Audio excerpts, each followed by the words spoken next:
الحمدللہ آج 12 جون 2022 کو سنڈے کے دن ہمارا یہ پبلک سیشن نمبر 47 منعقد ہونے جا رہا ہے۔ آپ کے سوالات یہ پرچیوں کی شکل میں میرے پاس آ چکے ہوئے ہیں، انہیں ڈسکس کرتے ہیں انشاءاللہ بعد میں۔ پہلے اس ویک میں ایک کرنٹ ایشو کے طور پر ایک ورلڈ لیول کے اوپر ایشو سامنے آیا ہے، اور ایشو تو تھوڑا سا پرانا تھا لیکن اب اسے ہوا ملی ہے۔ مئی کے آخری ہفتے میں ایک ٹی وی پروگرام میں لائیو شو کے اندر ہمارے جو پڑوسی ملک ہے انڈیا، اس میں جو حکمران جماعت ہے بی جے پی، ان کی ایک کوئی رکن ہے، انہوں نے لائیو ڈسکشن کے دوران کچھ توہین آمیز الفاظ جو ہیں وہ استعمال کیے اسلام کے حوالے سے اور پیغمبر اسلام کے حوالے سے صلی اللہ علیہ وآلہ وسلم۔ یہ واقعہ 26 مئی 2022 کو ہوا۔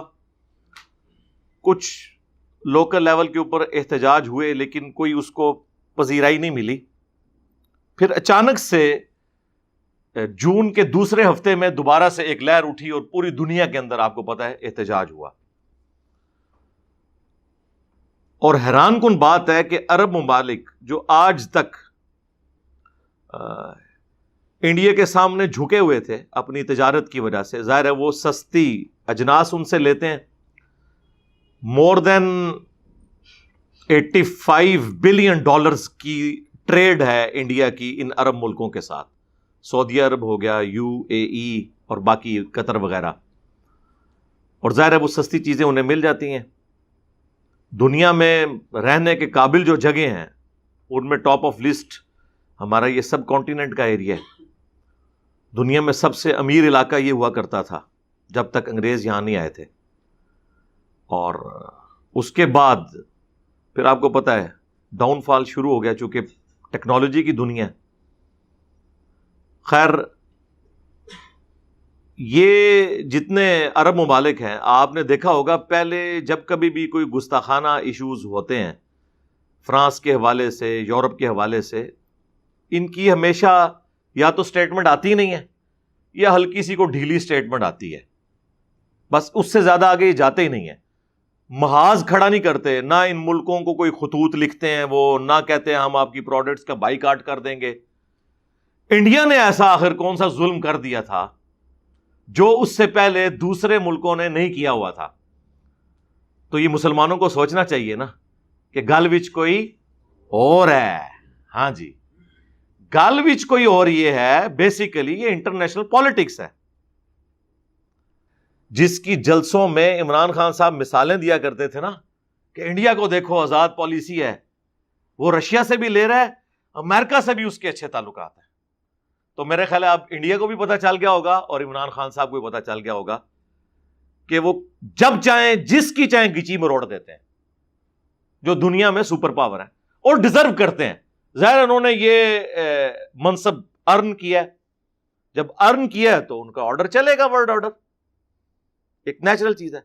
یہ یعنی کہ میں فخر سے نہیں کہہ رہا، یہ دکھ ہے لیکن یہ ریالٹی ہے، اسے ایکسیپٹ کرنا چاہیے۔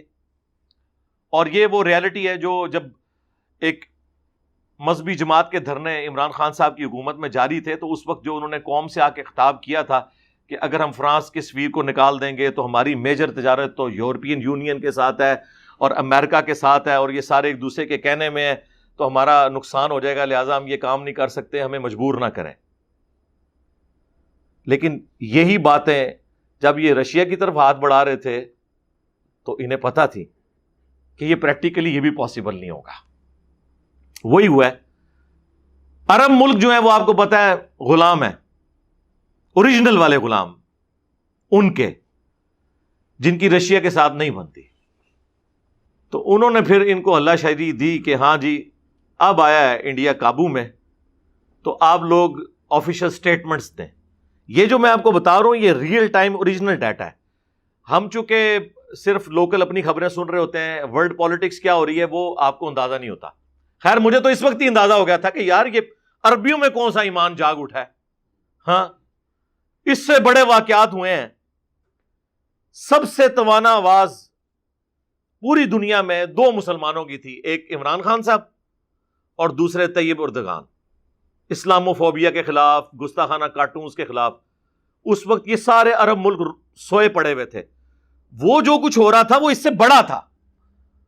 یہ تو ایک سٹیٹمنٹ دی، اس کے بعد اس کے اوپر مقدمہ قائم ہوا، اس نے آفیشلی آ کے معافی بھی مانگ لی، وہ ہاتھ جوڑ جوڑ کے اپنی زندگی کی بھیک بھی مانگ رہی ہے.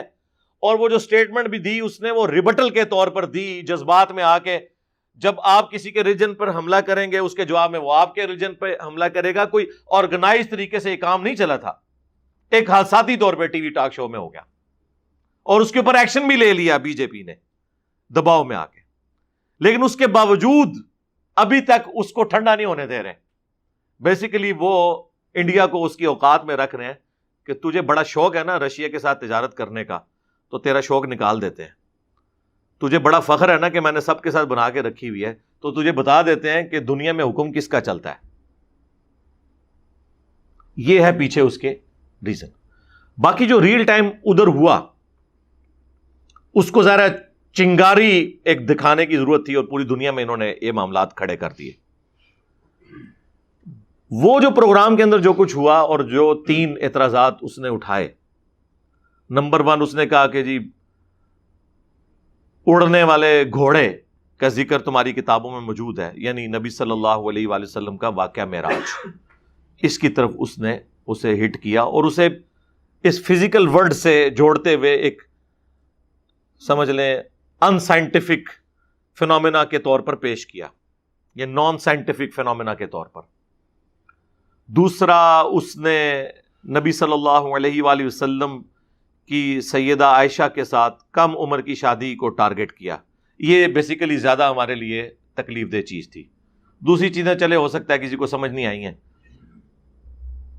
کوئی زبردستی کی شادی نہیں ہوئی ہوئی، مرضی کی شادی ہوئی ہوئی ہے، عورت بالغہ ہو چکی ہوئی ہے، اس کے بعد رخصتی ہوئی ہے، اس کے اوپر اعتراض بنتا ہی نہیں ہے. ایج ڈفرنس، کوئی کہتا ہے جی وہ 19 سال تھی، کوئی کہتا ہے جی 9 سال تھی. میں کہتا ہوں اس سے کوئی فرق نہیں پڑتا، 9 سال ہو، 19 سال ہو، 29 سال ہو، 99 ایئرز ہو. جب 2 مرد و عورت آپس میں اتفاق کے ساتھ شادی کر لیں حق مہر کے عوض، ایج ڈفرنس جو بھی ہو، اس کے اوپر کوئی اعتراض تو بنتا ہی نہیں ہے. یہ کوئی زبردستی والا معاملہ ہی نہیں ہے. اس کو خیر میں بعد میں ایڈریس کرتا ہوں. اور تیسری چیز اس نے کہا کہ قرآن حکیم میں لکھا ہے کہ زمین فلیٹ ہے. ہاں ٹھیک ہے، یہ ہم بات کر سکتے ہیں کہ بھئی وہ جو فلیٹ کا معنی تم نے لیا ہے وہ وہی ہے جو علماء کرام سب کانٹیننٹ کے میرے کلپس آؤٹ آف کانٹیکسٹ کاٹ کے تو اپنا لقمہ ان کے منہ میں ڈالتے ہیں. تم نے قرآن سے جو سٹیٹمنٹ اٹھائی ہے، قرآن لٹریچر کی زبان میں بات کرتے گی ہے، وہ اس طرح کی بات ہے ہی نہیں تھی جو تم نے اس کو رنگ دیا ہے. یہ فزیکل ورڈ سے تعلق رکھتی ہے چیز، ٹھیک ہے ہم اس کا جواب دیں گے. اس کے علاوہ بھی آئے دن مسئلے اٹھاتے رہتے ہیں. کبھی سورہ توبہ کی آیات اٹھا لیتے ہیں کہ جی قرآن میں لکھا ہوا ہے کہ جی جہاں بھی کوئی کافر نظر آئے اسے قتل کر دو. اسی طریقے سے اسلام تلوار کے زور کے اوپر پھیلا ہے. اس قسم کے اعتراضات آپ سنتے رہتے ہیں. خیر اس کے اوپر گھنٹوں بولا جا سکتا ہے، لیکن فی الوقت میں اس کے اوپر آتا ہوں. پہلے تو آپ وہ سینیریو دیکھیں اس ٹی وی پروگرام کا. اس ٹی وی پروگرام کے اندر پہل جو ہے مسلمان کی جانب سے ہوئی ہے. اس کا آپ کو اندازہ ہوگا، ابھی تو ادھورے کلپ چل رہے ہیں، وہ بھی بڑی مشکل سے مجھے ایک کلپ ملا ہے، اور زیادہ تر تو انہوں نے غائب بھی کر دی ہیں سوشل میڈیا سے، خود بھی انہوں نے کٹنگ کر دی. کوئی ریئل ٹائم کسی نے ریکارڈ کر لیا تھا ٹی وی پروگرام سے تو وہ چل رہا ہے. تو اس عورت کے آپ کو جواب کے انداز سے پتہ چل جائے گا کہ وہ ریبٹل کر رہی ہے. کیونکہ جب وہ مسلمان نے وہ بات کی تو اس نے کہا کہ اچھا آپ اگر اس طرح کی باتیں کرو گے نا تو ہم بھی یہ کہیں گے. تو یہ پہلا مجرم تو وہ مسلمان ہے جو کسی کے ریلیجن کے بارے میں اس طریقے سے لائیو ٹی وی پروگرام کے اندر آ کے بات کر رہا ہے. اور یہ بالکل کوئی قرآن و سنت کی تعلیمات نہیں ہے کہ آپ کسی کے ریلیجن کا مذاق اڑائیں، جبکہ وہ آپ کے مخالف کوئی ریلیجن ہے. ایک تو ہے کہ میں مسلمان ہوں، میرا سامنے مسلمان بیٹھا ہے، وہ کہتا ہے میں قرآن کو مانتا ہوں، میں کہتا ہوں میں قرآن کو مانتا ہوں، وہ کہتا ہے میں بخاری مسلم کو مانتا ہوں، میں کہتا ہوں میں بخاری مسلم کو مانتا ہوں. اب میں اسے قرآن سے پڑھ کے سنا رہا ہوں ایاک نعبد و ایاک نستعین، اور وہ آگے سے پڑھ کے سنا رہا ہے سن فریاد پیراں دیا پیرا میری فریاد تو سنی کان تھار کے ہو. اب جب میں اس کا مذاق اڑا رہا ہوں نا تو بیسیکلی ایک اپوزٹ ریلیجن نہیں ہے، اسے میں کہہ رہا ہوں کہ تو میرے ریلیجن کا نام لے کے میرے ریلیجن کی تعلیمات کو بگاڑ کے پیش کر رہا ہے، کسٹوڈین تو بنا ہوا ہے قرآن و سنت کا، تو یہ تو میں تجھے اجازت نہیں دوں گا کہ تو قرآن اور سنت کے مقابلے پہ بابوں کو پیش کرے. یہ مذاق اڑانا نہیں ہوگا. یہ ذرا میں آپ کو ڈفرنس بتا رہا ہوں. لیکن ونس جب اپوزٹ ریلیجن کے لوگ بیٹھے ہوتے ہیں نا، ان کے ساتھ پھر آپ نے ڈسکشن کرتے وقت ظاہر ہے کہ ان کے لیے تو نبی علیہ السلام اللہ کے پیغمبر نہیں ہے نا، اور ہمارے نزدیک ان کے ریلیجن میں خامیاں موجود ہیں، تو پھر ہمیں الفاظ کے چناؤ پر ذرا تفکر کرنا چاہیے. اور یہ قرآن حکیم کی تعلیمات ہیں. سورۃ الانعام میں اللہ تعالیٰ نے پارہ نمبر آپ 7 میں آ جائیں، پارہ نمبر 7 کی آخری صفحے کے اوپر سورۃ الانعام کی آیت نمبر 108 ہے. اعوذ باللہ من الشیطان الرجیم، بسم اللہ الرحمن الرحیم. وَلَا تَسُبُّوا الَّذِينَ يَدْعُونَ مِن دُونِ اللَّهِ، مت گالی دو، مت برا کہو ان ہستیوں کو جن کو یہ اللہ کے سوا پکارتے ہیں. یعنی اب یہ اسپیسیفکلی مشرکین عرب کے حوالے سے یہ بات ہو رہی ہے کہ یہ جن ہستیوں کو اللہ کے سوا اپنا معبود، مشکل کشا، حاجت روا مانے ہوئے ہیں، انہیں گالی مت دو.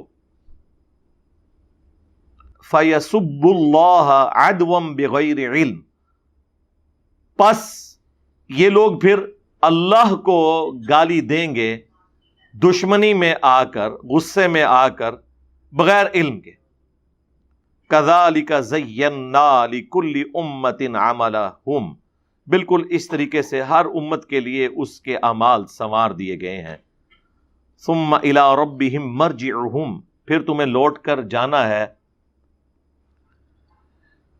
ان سب کو ان کے رب کی طرف. فَيُنَبِّئُهُمْ بِمَا كَانُوا يَعْمَلُونَ، تو پھر اللہ تعالیٰ ان کو بتا دے گا جو کچھ وہ دنیا میں اعمال کیا کرتے تھے. یعنی آخرت میں فیصلہ ہو جائے گا. اس کا یہ مطلب نہیں کہ آپ نے دعوت نہیں دینی، اس کا یہ مطلب ہے کہ آپ نے گالی گلوچ کے اوپر نہیں اترنا ان ہستیوں کے بارے میں جن کے بارے میں ان کے اس طرح کے نظریات ہیں. تو یہ ہے وہ بنیادی آیت کہ جس کی بنیاد پر ہم یہ کلیم کرتے ہیں کہ اسلام کہتا ہے کہ آپ نے کسی کے ریلیجن کی جو مقدس ہستیاں ہیں ان کے بارے میں گالی گلوچ کا معاملہ، تحقیر والا معاملہ نہیں کرنا، ورنہ وہ پھر اللہ تعالیٰ کو گالیاں دیں گے نعوذ باللہ بغیر علم کے. اور اللہ نے دیکھے انہیں بینیفٹ دیا کہ وہ بغیر علم کے یہ کر رہے ہوں گے، کیونکہ انہیں تو اللہ کی شان کا نہیں اندازہ، تمہیں تو پتہ ہے نا. تو ایسی کوئی حرکت نہ کرو جس کی وجہ سے اسلام کی بدنامی ہو. اللہ کو گالی دیتا ہے، اللہ کو کوئی فرق نہیں پڑتا، لیکن مسئلہ ہے ریلیجن کا. ظاہر ہے جب ریلیجن بدنام ہوتا ہے تو پھر ریلیجن کو لوگ ایکسیپٹ نہیں کریں گے تو اپنی آخرت برباد کریں گے. تو اللہ تعالیٰ تو نہیں چاہتا کہ اس کے بندے جہنم میں جائیں. یہ بھی اللہ انسانیت پہ ہی رحم فرما رہا ہے یہ بات کر کے. تو ریبٹل کرتے ہوئے اس عورت نے یہ چند ایک جملے بولے، اور اس میں خیر اینکر نے بھی انٹروین کیا، اس میں خیر معاملہ وہ ٹھپ ہو گیا. پھر اس کے بعد کہیں وہ ویڈیو لیک ہوئی اور پھر مقدمہ ہوا، معاملات آلموسٹ سیٹل ہو گئے، وہ بھی بیک فوٹ پہ چلی گئی. پھر آپ کو پتا کہ ایک ورلڈ پالیٹکس تھی، وہ اٹھائی گئی بات. اب اس وقت پوری دنیا کے اندر وہ بات ہو رہی ہے. بلکہ ابھی یہ منڈے والے دن جو پرائم منسٹر ہیں پاکستان کے شہباز شریف صاحب، انہوں نے کہا کہ پارلیمنٹ میں اسے اٹھایا جائے گا. اور وہ ظاہر ہے اسی لیے اٹھا رہے ہیں کہ پوری دنیا میں فضا بنی ہوئی ہے. جب عرب ملک جو ہیں وہ ایک چیز کو گود لے لیتے ہیں تو پھر پاکستان کے لیے تو ویسے ہی بڑا آسان ہو جاتا ہے اس معاملے کو آگے لے کے چلنا. تو بیسیکلی اس کے پیچھے ریزن یہ تھی. یہ میں آپ کو اس لیے بتا رہا ہوں کہ اس طرح کے واقعات کے اوپر اس وقت جو عرب ملکوں کے سفیر ہیں یا عرب ملکوں کے جو بڑے ہیں یا ہمارے ملک کے بڑے ہیں، وہ تو بیٹھے ہوئے ہیں ایئر کنڈیشن کمروں کے اندر. مر رہا کون ہے؟ عوام. آپ نے ذرا ویڈیوز دیکھی ہیں کس طرح پٹائی کر رہے ہیں وہاں پہ مسلمانوں کی.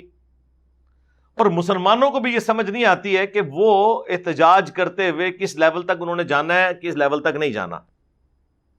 جبکہ اتنی کھر دماغ قسم کی حکومت بیٹھی ہوئی ہو، ایک مینٹل قسم کا انسان مودی جو ایک کٹر قسم کا، آرتھوڈاکس قسم کا آپ کہہ لیں یا فنڈامنٹلسٹ قسم کا ہندو ہے، اس سے آپ ایکسپیکٹ کریں گے کہ وہ مسلمانوں کے ساتھ کوئی اچھا سلوک کرے گا وہ تو پہلے ہی بہانے ڈھونڈ رہا ہے، اس کا تو پورا ٹریک ریکارڈ جو ہے وہ اینٹی مسلم ہے.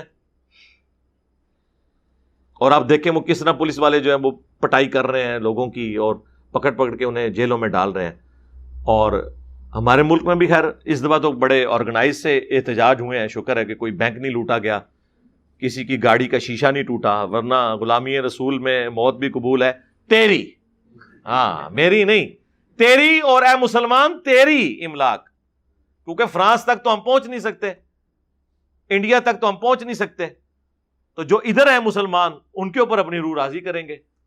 دنیا میں کوئی مسئلہ اٹھتا ہے نا سب سے پہلے مصیبت پڑ جاتی ہے پاکستانیوں کو اور پاکستان کے مسلمانوں کو، اس طرح کے مذہبی رویوں کے ہاتھوں. ہم تو ہمیشہ اس طرح کی نان اسٹیٹ ایکٹیویٹیز کے خلاف بولتے ہیں کہ آرگنائز طریقے سے بہرحال اس دفعہ جو ہوا ہے نا اللہ کا شکر ہے، مجھے لگتا ہے کہ ساری مذہبی جماعتوں کے ڈنگ نکال دیے اسٹیبلشمنٹ نے، تو بڑے آرگنائز طریقے سے بڑے مہذب انداز میں احتجاج ہو رہے ہیں جس طرح کے ہونا چاہیے تھا. اب آپ نے دیکھا کہ وہ والے معاملات نہیں ہوئے جس طرح پہلے. آپ ذرا امیجن کریں نا، یہ تو سمجھ لیں روزی روٹی کھل گئی تھی پاکستان میں مولویوں کی اس واقعے کے بعد.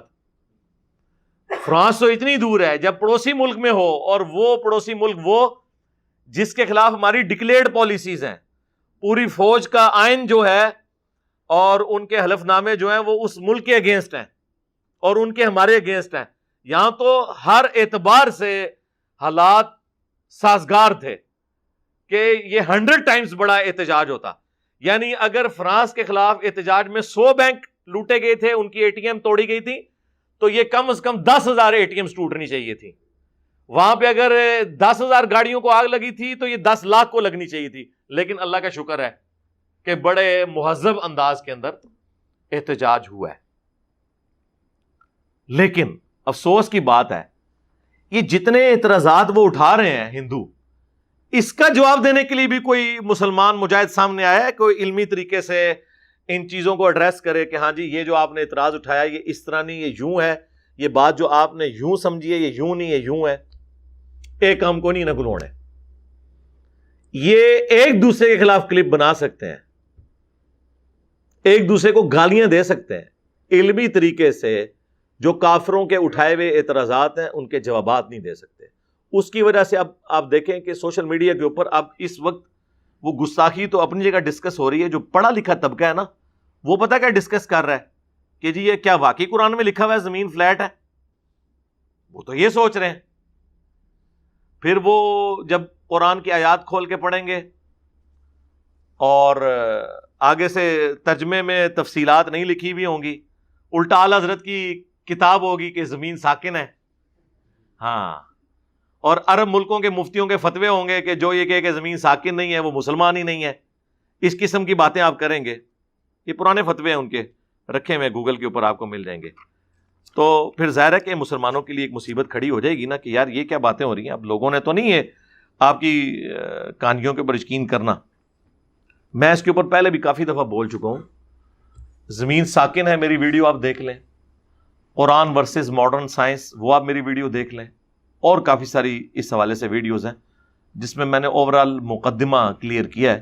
اب یہ چونکہ ایک اسپیسیفکلی ایک چیز آئی ہے تو اس کو میں ضرور ایڈریس کر دیتا ہوں. سورۃ الغاشیہ، سورت نمبر 88 آیت نمبر 20. وَإِلَى الْأَرْضِ كَيْفَ سُطِحَتْ. جو اللہ تعالیٰ نے جو عرب کے لوگ، چونکہ ان کی آبزرویشن یہی ہوتی تھی نا، ریگستان میں جب آپ جا رہے ہوں تو آپ کو کیا نظر آتا ہے؟ ایک اونٹ ہے جس پہ آپ بیٹھے ہوئے ہیں، ریگستان ہے جس میں آپ سفر کر رہے ہیں، یا دور دور آپ کو جو پہاڑ نظر آ رہے ہیں نا، یہ عرب کی جو کامن آبزرویشن تھی نا فزیکل فینومینا آف نیچر کی، تو اللہ تعالیٰ نے اس کی طرف توجہ دلا کر تو اپنا تعارف کروایا. افلا ينظرون الى الابل كيف خلقت. کیا انہوں نے نہیں دیکھا کہ ہم نے اونٹ کو کیسا تخلیق کیا ہے؟ یونیک جانور ہے جی اونٹ. 1 مہینے تک بغیر پانی پیے ٹریول کر سکتا ہے، پانی سٹور کر لیتا ہے اپنے اندر. ریگستان کا جہاز کہا جاتا ہے اسے. یہ ڈیزائن ہے ریگستان میں سفر کرنے کے لیے. گھوڑے تو مر جائیں، وہ تو سفر کر ہی نہیں سکتے، بغیر پانی کے کیسے سفر کریں گے؟ پھر اس کے پاؤں ایسے ڈیزائن ہوئے میں، سخت جانور ہے. وَإِلَى السَّمَاءِ كَيْفَ رُفِعَتْ، اور آسمان کی طرف دیکھا کہ کیسا اس کو بلند کیا. وَإِلَى الْجِبَالِ كَيْفَ نُصِبَتْ، اور پہاڑوں کی طرف دیکھا کیسے گاڑے ہیں اللہ نے زمین میں. یہی وہ آبزرویشن ہے نا، آسمان، زمین، پہاڑ، اونٹ، یہ 4 آبزرویشن تھی ان کی. وَإِلَى الْأَرْضِ كَيْفَ سُطِحَتْ، یہ وہ آیت نمبر 20 جو بی جے پی کی وہ جو خاتون تھی، انہوں نے یہ کہا کہ جی وہ 88-20 انہوں نے یہ بولا تھا، یعنی چیپٹر نمبر 88 سورۃ الغاشیہ آیت نمبر 20. اور زمین کی طرف دیکھا کہ ہم نے اسے کیسا بچھونا بنایا. اس سے انہوں نے یہ پلی لی کہ زمین فلیٹ ہے. یہ تو اسی طریقے سے ہے کہ میں آج کے اس ماڈرن دور میں جتنی سڑکیں بنتی ہیں، موٹر وے یا ایون جہازوں کے رن وے بن رہے ہوتے ہیں، تو اس کو فلیٹ بنایا جاتا ہے. اور اگر کوئی گورنمنٹ اناؤنسمنٹ کرے کہ جی یہ ہماری موٹر وے بالکل فلیٹ ہے تھرو آؤٹ اپنے سفر کے، تو آپ یہ کہیں گے کہ زمین تو گول ہے، اس نے فلیٹ کہہ دیا. اتنے بڑے سرکل میں جس کا سرکمفرنس 40,000 کلومیٹر ہے، اس میں کئی کلومیٹر بھی ہونا تو وہ آلموسٹ فلیٹ ہوں گے، کیونکہ آپ کو پتا ہے سرکل سے آپ چھوٹی سی اگر آرک اس کی ڈرا کریں نا تو آلموسٹ وہ اسٹریٹ لائن ہوتی ہے، اور اتنے بڑے سرکل میں تو ظاہر ہے کئی کلومیٹر اسٹریٹ لائن ہوں گے. یہ کب مسلمانوں کا عقیدہ رہا ہے کہ زمین جو ہے وہ فلیٹ ہے؟ یہ صرف گوگل میں جا کے دیکھ لیں کہ سب سے پہلے زمین کا سرکمفرنس کیلکولیٹ کس نے کیا ہے؟ ایک مسلمان نے، البیرونی نے. اور اس نے بڑے یعنی اس نے میتھمیٹیکل فارمولا یوز کیا.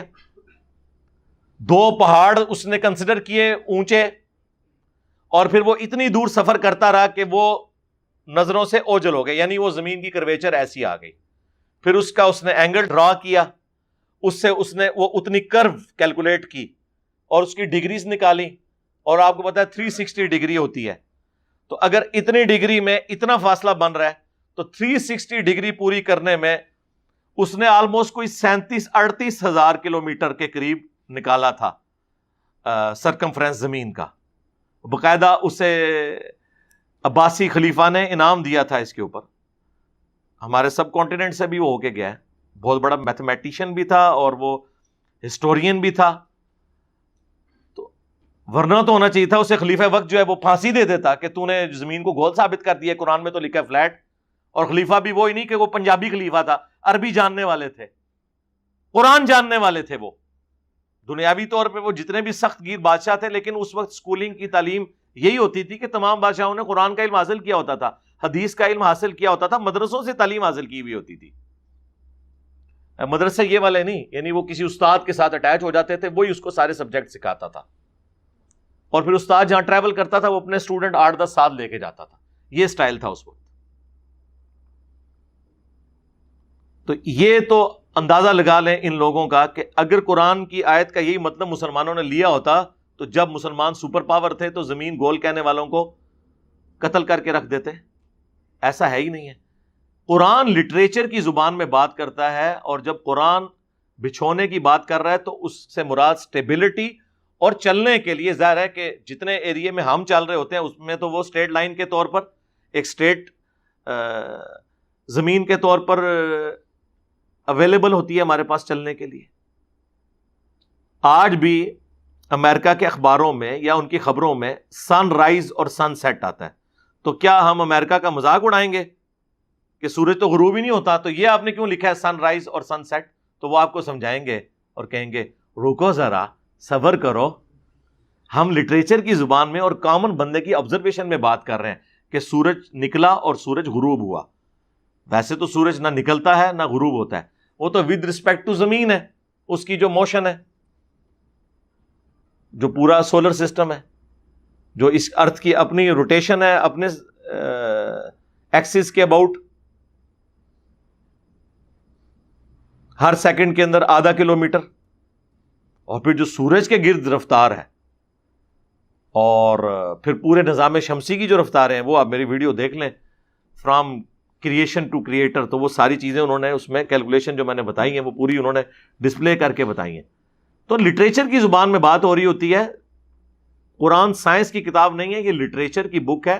سائنٹیفک فیکٹس بیان ہوئے ہیں لیکن وہ سائنس کی زبان میں نہیں بیان ہوئے، وہ ایک کامن بندے کی آبزرویشن کے پوائنٹ آف ویو سے. وہ اکثر کہہ رہے ہوتے ہیں جی سورۃ الکہف میں لکھا ہے کہ وہ ذوالقرنین بادشاہ نے سورج کو ایک کیچڑ میں غروب ہوتے ہوئے پایا.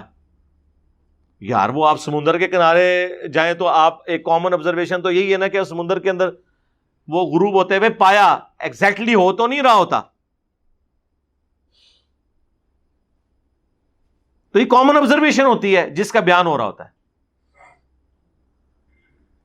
اس کے لیے قرآن ورسز ماڈرن سائنس میری ایک ویڈیو ہے. میں نے جب ایک ہندو بھائی نے مجھ سے سوال کیا تھا کہ قرآن میں آیا کہ کیا کافروں نے نہیں دیکھا سورہ الانبیاء کی آیت نمبر 30 کہ زمین و آسمان ملے ہوئے تھے، ہم نے انہیں پھاڑ کر جدا کیا اور ہر زندہ چیز کو پانی سے پیدا کیا. تو کہتے ہیں میں کافر ہوں، میں نے تو نہیں دیکھا، تو یہ اللہ کیوں کہہ رہا ہے؟ تو ہم نے بتایا تھا یہ لٹریچر کی زبان میں بات ہو رہی ہے، نہ کہ یہ ہے کہ فزیکلی تمہیں وہ منظر دکھایا گیا. وہ آپ تفصیلی ویڈیو میری دیکھ لیں. اور ماشاءاللہ وہ سیٹسفائی ہو گئے تھے بھائی، اس کے بعد انہوں نے ریبٹل نہیں کیا. تو اس طرح قرآن پاک میں جو اس طرح کی باتیں آتی، اس طرح انہوں نے ذکر کیا جی وہ اڑنے والے گھوڑے. بھائی نبی علیہ السلام نے یا قرآن نے، قرآن میں تو خیر ذکر ہی نہیں ہے کسی گھوڑے کا اڑنے کے اعتبار سے. وہ احادیث کے اندر آیا ہے بخاری مسلم میں کہ براق پیش کی گئی، ایک گھوڑا تھا، گھوڑے سے چھوٹے سائز کا، ایک علیحدہ سے اللہ تعالیٰ کی طرف سے ایک جنتی سواری آئی تھی اور اس کا پہلا قدم وہاں پڑتا تھا جہاں نگاہ پڑتی تھی. تو وہ اللہ تعالیٰ نے کوئی سواری نبی علیہ السلام کے لیے بھیجی، وہ اس فزیکل ورلڈ کی چیز ہی نہیں تھی. ورنہ تو اس زمانے میں کوئی ایسی سواری تو ہے ہی نہیں تھی کہ آپ 40 دن کا جو پیدل سفر ہے وہ راتوں رات طے کریں، وہاں آپ نماز بھی پڑھائیں، بیت المقدس میں واپس بھی آ جائیں. یہ سب کچھ معجزانہ طریقے سے ہوا. اس کا تعلق اس فزیکل ورلڈ کے ساتھ نہیں ہے. یہ ایمان بالغیب سے تعلق رکھتی ہیں چیزیں، اور یہ ان کے لیے ہوں گی جو پہلے ایگزسٹنس آف گاڈ کو مانیں گے، اس کے بعد آگے معاملات چلیں گے. اس کا مقدمہ یہ نہیں ڈسکس ہوگا کہ ہم نے یہ ثابت کرنا ہے. ہم نے نہیں کوئی ثابت کرنا، نہ ہمیں ضرورت ہے ثابت کرنے کی. ہم نے خدا کی ایگزسٹنس کے اوپر بات کرنی ہے کہ یہ کریشن کسی نے بنائی ہے یا خود بن گئی ہے. کیا یہ کسی کا ڈیزائن ہے یا یہ ایٹ رینڈم سارے معاملات چل رہے ہیں؟ زمین کا سورج سے فاصلہ، یہ جو فائن ٹیوننگ ہے کسی کے رکھنے کے اوپر ہے یہ خود بخود ہے کہ وہ اس زمین کو رہنے کے قابل بنایا گیا. تھوڑی سی دور ہو جائے یا تھوڑی سی قریب ہو جائے تو کوئی زی روح اس کے اوپر زندہ نہیں رہ سکتا. پھر یہاں پہ آکسیجن کی مقدار جو رکھی گئی ہے، یہ ملینز آف فائن ٹیوننگز ہیں اس پلانٹ ارتھ پہ زندگی کو قائم رکھنے کے لیے. اور سائنٹسٹ کہتے ہیں کہ اتنی فائن ٹیوننگ ہے کہ ایک اگر بال پوائنٹ کو یا ایک پینسل کو اس کی نوک کے اوپر کھڑا کر دیا جائے، یہ کھڑی ہو سکتی ہے؟ مجھے بتائیں کتنا بیلنس چاہیے. اور 1 ارب سال تک، 1 بلین ایئرز تک یہ کھڑی رہے. اس سے زیادہ بیلنس ہے اس کائنات کے اندر. جو ذرا سا بھی ڈسٹرب ہو جائے تو ہر چیز درم برم ہو جائے. تو یہ اتنے بڑے بڑے معجزات آپ دیکھ رہے ہیں. میں کہتا ہوں جی کسی ایسے گھوڑے پہ سواری کرنا جو اڑتا ہے یہ چھوٹا معجزہ ہے، اور انڈے میں سے چوزا نکلنا یہ بڑا معجزہ ہے، اور بیج میں سے 6 ارب گنا بڑا درخت نکلنا یہ اس سے بڑا معجزہ ہے. لیکن یہ وہ فزیکل فینامنا ہے جس کے ہم عادی ہو چکے ہیں، اس لیے ہمیں یہ معجزہ فیل نہیں ہوتا. وہ تو بہت چھوٹی چیز ہے لیکن اس کے ہم عادی ہیں، اس کے عادی نہیں ہے تو ہم اس کا مذاق اڑا لیں گے. تو جو اللہ اتنے بڑے بڑے کام کر رہا ہے اس کے لیے کوئی مشکل ہے؟ جس اللہ نے روشنی کو یہ رفتار دی ہے کہ 1 سیکنڈ میں 3 لاکھ کلومیٹر یا 1,86,000 میل وہ سفر کرتی ہے. 1 سیکنڈ میں روشنی پوری زمین کے 7 چکر کاٹ سکتی ہے، جس کا سرکمفرنس 40,000 کلومیٹر ہے. 40,000 کلومیٹر زمین کا سرکمفرنس ہے. 1 سیکنڈ میں روشنی 7 چکر اس کے کاٹ لے گی. اس اللہ کے لیے ایک نورانی سواری ارینج کرنا جس میں نبی علیہ السلام ایک رات میں خانہ کعبہ شریف سے بیت المقدس کا سفر اختیار کر لیں اور واپس آ جائیں، اب تو خیر ہم بھی کر سکتے ہیں، انسانوں نے ایسے جہاز بنا لیے ہیں جو ایک دن میں یہ ٹریولنگ کر سکتے ہیں ایک رات کے اندر، تو اس اللہ کے لیے کوئی مشکل ہے؟ تو یہ ساری چیزیں ہم فزیکل ورلڈ سے نہیں بتا رہے ہوتے، حالانکہ آج فزیکل ورلڈ میں بھی یہ چیز ممکن ہو گئی ہے، ہم اسے نبی علیہ السلام کے معجزے کے طور پر اور خدا کے پلان کا حصہ سمجھتے ہیں۔ ہاں، جو زمین فلیٹ کی آپ نے بات کی وہ ایک فزیکل ورلڈ سے تعلق رکھتی تھی چیز، وہ میں نے آپ کو بتا دی کہ وہ لٹریچر کی زبان میں بات ہو رہی ہے، ایسا بالکل نہیں ہے۔ اب رہ گیا سیدہ عائشہ والا معاملہ، وہ بھی فزیکل ورلڈ کی چیز ہے، تو یہ بتائیں کہ کہاں مسلمانوں کی کتابوں میں یہ لکھا ہے کہ سیدہ عائشہ بالغہ نہیں تھی اس وقت؟ جب وہ بالغہ ہو گئیں، چاہے وہ 9 سال کی عمر ہو یا 19 سال کی عمر ہو، یہ بحثیں علیحدہ ہیں، اس کو چھوڑ دیں، ان بحثوں کا کوئی اس سے تعلق ہی نہیں ہے۔ میڈیکلی آج بھی 9 سال کی عورت کا بالغہ ہونا ثابت ہے، لیکن لاکھوں میں کوئی ایک، اور ہم مانتے ہیں کہ ہماری ماں لاکھوں نہیں اربوں میں ایک تھی، جس کو اللہ نے ڈیوٹی سونپی کہ اس نے نبی علیہ السلام کی آئلی زندگی کو ٹرانسفر کرنا تھا، اور حضور کی وفات کے بعد 47 سال تک بغیر اولاد کے، بغیر خاوند کے زندگی گزارنی تھی، اور امت تک نبی علیہ السلام کی آئلی زندگی کو ٹرانسفر کرنا تھا۔ سیدہ عائشہ سلام اللہ علیہا، تو وہ اسپیشل خاتون ہی تھی، بالکل اسپیشل تھی، میڈیکلی بھی اسپیشل تھی اور ہمارے لیے ویسے ہی اسپیشل تھی۔ تو یہ ویسے چھوڑ دیں، اور شادی ہوئی ہے، آپ کو اس سے کیا لینا دینا ہے؟ پھر کہتے ہیں جی آپ اپنی بچی دیں گے، جی دنیا میں کون بدبخت ہوگا جسے یہ پتا ہو کہ یہ شخص اللہ کا نمائندہ ہے دنیا میں، اور وہ اپنی بیٹی اسے دینے کے لیے تیار نہ ہو جائے، اور اس بیٹی نے امت کی ماں بننا ہو اور جنت میں رسول اللہ کی بیوی بننا ہو۔ یار آپ لوگ تو پولیٹیکل خاندانوں کے ساتھ، دنیا میں جو طاقتور حلقے ہیں ان کے ساتھ رشتہ داریاں بنانے کا سوچتے ہیں، جو کائنات کے پلان کا مالک ہے، اس کی جو محبوب ہستی ہے، اس کے ساتھ رشتہ داری کا کوئی نہیں سوچے گا۔ سیدنا عمر نے ویسے ہی مولا علی سے ان کی بچی کا رشتہ مانگ لیا تھا، انہیں کیا جنت کی بشارت نہیں ملی ہوئی تھی؟ لیکن انہوں نے کہا کہ میری خواہش ہے کہ میری رسول اللہ کے خاندان کے ساتھ رشتہ داری ہو جائے، اور پھر سیدنا علی نے اپنی بیٹی کا نکاح ان سے کیا۔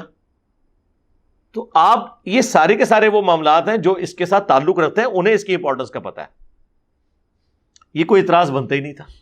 اسی طریقے سے اسلام میں لکھا ہوا ہے قرآن کے اندر کہ جی جو بھی کافر نظر آئے اسے قتل کر دو۔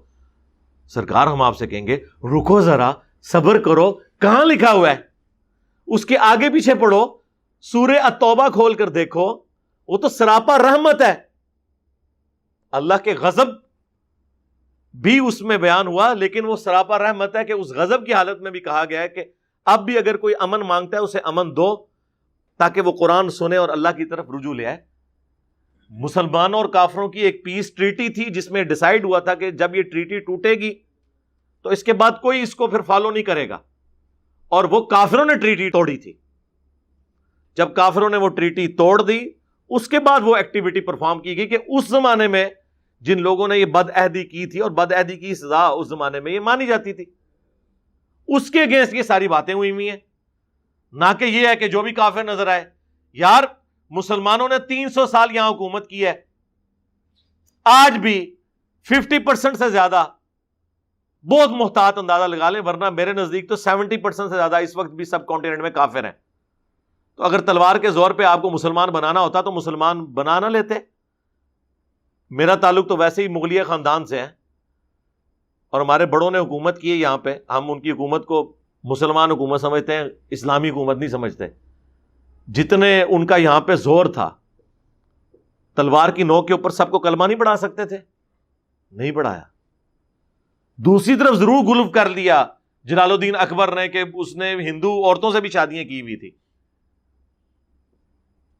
مسلمان ہمیشہ مائنورٹی میں رہے یہاں پہ، لیکن پھر بھی حکومت میں رہے، اس کے باوجود انہوں نے کبھی تلوار کے زور پہ لوگوں کو مسلمان نہیں کیا۔ لہٰذا یہ بالکل، البتہ جو شروع میں اسلام پھیلا رومنز اور پرشین کے خلاف، تو ظاہر ہے وہ بدماش حکومتیں تھیں، استحصال کرتی تھیں عوام الناس کا۔ وہ عوام الناس نے خود مسلمانوں کو ویلکم کیا جب ان کے ظالم حکمرانوں سے مسلمانوں نے نجات دلائی ان کو، اور وہ اللہ تعالیٰ کے پلان کا حصہ تھا کہ دنیا کو فریڈم آف ایکسپریشن دینا ہے۔ اسلام دور جدید کا خالق ہے۔ آپ کے انڈیا ہی کے تو اسکالر ہیں وحید الدین خان صاحب، جن کو سب سے بڑے ایوارڈ انڈین گورنمنٹ نے دیے ہوئے ہیں. اور جو آپ کے پرائم منسٹر مودی ہیں وہ تو بڑی عزت کرتے ہیں ان کی. پچھلے دنوں جو کورونا میں فوت ہوئے ہیں 90+ ایج کے اندر, ان کی آپ کتاب پڑھ لیں, چھوٹی سی کتاب ہے, اسلام دور جدید کا خالق, کہ اس دور جدید میں فریڈم آف ایکسپریشن اسلام نے دیا ہے. پہلے جو بادشاہ کا دین ہوتا تھا وہی رعایا کا دین ہوتا تھا. اسلام نے پہلی دفعہ یہ اجازت دی کہ رعایا اور بادشاہ کا دین مختلف ہو سکتا ہے, ورنہ رومنز جب تک بت پرست تھے پوری رومن امپائر بت پرست تھی. جب کانسٹنٹائن 2 نے کرسچینٹی اڈاپٹ کر لی, یا اس زمانے کا آپ کہہ لیں وہ اسلام تھا, تو پوری رعایا جو ہے اس کو اسلام قبول کرنا پڑا, کرسچینٹی قبول کرنی پڑی. لیکن کیا سیدنا عمر نے جب پرشین اور رومن امپائر گرائی ہے تو کیا انہیں تلوار کی زور کے اوپر کہا کہ مسلمان ہو جاؤ؟ آج بھی 1.5 کروڑ عربی ایسے ہیں جو بائی برتھ کرسچن ہیں. 1.5 کروڑ, 150 لاکھ, 15 ملین. ورنہ عرب ملکوں میں تو کوئی نہیں بچنا چاہیے تھا. اور ان 1400 سالوں میں عرب میں کبھی غیر مسلم کی حکومت نہیں رہی ہے, ایٹ لیسٹ حرمین کی سرزمین کے اوپر. ایون جن زمانوں میں تاتاریوں کا زور تھا اس زمانے میں بھی اللہ تعالیٰ نے اسپیشل پروٹیکشن کی ہے عرب ملک کی, اور وہاں پہ ان کا فتنہ نہیں پہنچ سکا منگولوں کا. لیکن اس زمانے میں کیا کسی نے سوچا ہوگا کہ بعد میں اسلام کے سب سے بڑے مجاہد ہی منگول بن جائیں گے؟ مغل, ہاں منگول جو ہیں, عربی میں گاف نہیں ہوتی, تو یہ منگول کو مغل کہتے تھے عربک لوگ جو تھے. یہ مغل لفظ عربیوں نے دیا ان کو, تو وہ اس کی جگہ غین لگا دی, منگول مغل. تو دیکھ لیں اللہ تعالیٰ نے چن لیا, وہ اللہ کی مرضی ہے جسے چن لے. کعبے کو مل گئے پاسباں صنم خانے سے, اس وقت بھی ملے, آج بھی ملے. آج الحمدللہ اسلام کا لیڈنگ پلیٹ فارم ہمارا یہ پلیٹ فارم ہے. وہ تو اللہ کی مرضی ہے کہ کسی کو کہاں سے اٹھا کے اور کہاں پہ بٹھا دے, یہ اس کی مرضی ہے. تو خدا کے لیے اس چیز کو سمجھیں, اسلام تلوار کے زور پہ نہیں. انیشلی بدماشوں کو اکھاڑنے کے لیے تلوار کی ضرورت پڑی, لیکن وہ اخلاق سے ہی پھر پھیلا. یہاں تک کہ یہ ہماری کتاب میں لکھا ہے, لا اکراہ فی الدین قد تبین الرشد من الغی. دین قبول کرنے کے حوالے سے کوئی جبر نہیں ہے. اللہ تعالیٰ نے ہدایت کو گمراہی سے الگ کر کے واضح کر دیا. اب جس کی مرضی ہے قبول کر لے, جس کی مرضی قبول نہ کرے. لیکن ونس جب قبول کرے گا پھر اللہ تعالیٰ کی طرف سے اس کے اوپر اوبلیگیشنز ہیں کہ اس نے 5 وقت نماز پڑھنی ہے, زکوٰۃ دینی ہے, استطاعت ہو تو اللہ کی راہ میں حج کرنا ہے, اور سال میں 1 دفعہ رمضان کے مہینے کے روزے رکھنے ہیں. یہ وہ 5 چیزیں جو بخاری مسلم میں ہے کہ اسلام کی بنیاد ہے. کلمہ اور اس کے بعد یہ 4 اعمال, نماز, زکوٰۃ, حج اور رمضان کے روزے. لیکن یہ اس کے لیے ہے جو مسلمان ہو جائے. جو مسلمان نہیں ہوا, کافر مرنا چاہتا ہے, اس کی مرضی ہے, مر جائے. آخرت میں پھر اللہ تعالیٰ کا ڈیوائن جو قانون ہے وہ اس کے اوپر لگے گا. دنیا میں چرچ بنانے کی اجازت بھی ہے, مندر بنانے کی اجازت بھی ہے, گردوارے بنانے کی اجازت بھی ہے, اور مساجد بھی بنے. آپ کو مذہبی آزادی ہے. الٹا مسلمانوں کو یہ حکم دیا گیا کہ آپ نے جو ٹیکس لیتے ہیں کافروں سے, وہ خیر مسلمان بھی دے رہے ہوتے ہیں زکوٰۃ کی شکل میں, اب تو خیر زکوٰۃ سے بڑھ کے دے رہے ہیں. اس کے اگینسٹ جزیہ کافروں سے لیا جاتا تھا, لیکن اس کے اگینسٹ ان کی حفاظت کی جاتی تھی. حتیٰ کہ صحیح بخاری میں حدیث ہے, جس نے کسی ذمی کافر کو قتل کیا وہ جنت کی خوشبو بھی نہیں پائے گا, حالانکہ جنت کی خوشبو 40 سال کی مسافت سے آ رہی ہوگی. یعنی قیامت کا دن جو قرآن میں ہے 50,000 سال کا دن ہے, اس میں آخری 40 سال جب رہ جائیں گے تو جنت کی خوشبو آنا شروع ہو جائے گی. لیکن اس مسلمان کو جنت کی خوشبو بھی نہیں آئے گی جس نے کسی کافر کو ناحق قتل کیا, جو مسلمان ریاست کے اندر ٹیکس دے کر رہ رہا تھا. اسلام تو انسانیت کی اتنی قدر کرتا ہے. یہ تو قرآن میں آیت ہے نا, آیت نمبر 32 سورۃ المائدہ کی, کہ جس نے ایک جان کو بچایا اس نے پوری انسانیت کو بچا لیا, اور جس نے ایک جان کو ناحق قتل کیا گویا اس نے پوری انسانیت کو قتل کیا. تو اسلام کی تعلیمات ہے. تو اس قسم کی جو چیزیں وہ مشہور کر دیتے ہیں اور خام خواہ بدنام کرنے کی کوشش کرتے ہیں. تو مسلمانوں کا ایٹیچیوڈ یہ ہونا چاہیے کہ بجائے گالی گلوچ کرنے کے اور ان کے جھوٹے خداؤں کو گالیاں دینے کے علمی طریقے سے اپنا مقدمہ ان کے سامنے رکھیں. اس پہ خیر گھنٹوں بولا جا سکتا ہے، لیکن میں بس چونکہ ایک کرنٹ افیئر کے طور پہ ایک چیز چل رہی تھی، اور جو چیز ایک کرنٹ افیئر کے طور پہ ہوتی ہے میں اسے ضرور اپنے جو ویکلی پبلک سیشن ہے اس میں ٹیک اپ کرتا ہوں. صلو علی محمد و آل محمد، اللہم صلی علی محمد وعلی آل محمد و اصحاب محمد اجمعین الی یوم الدین، آمین.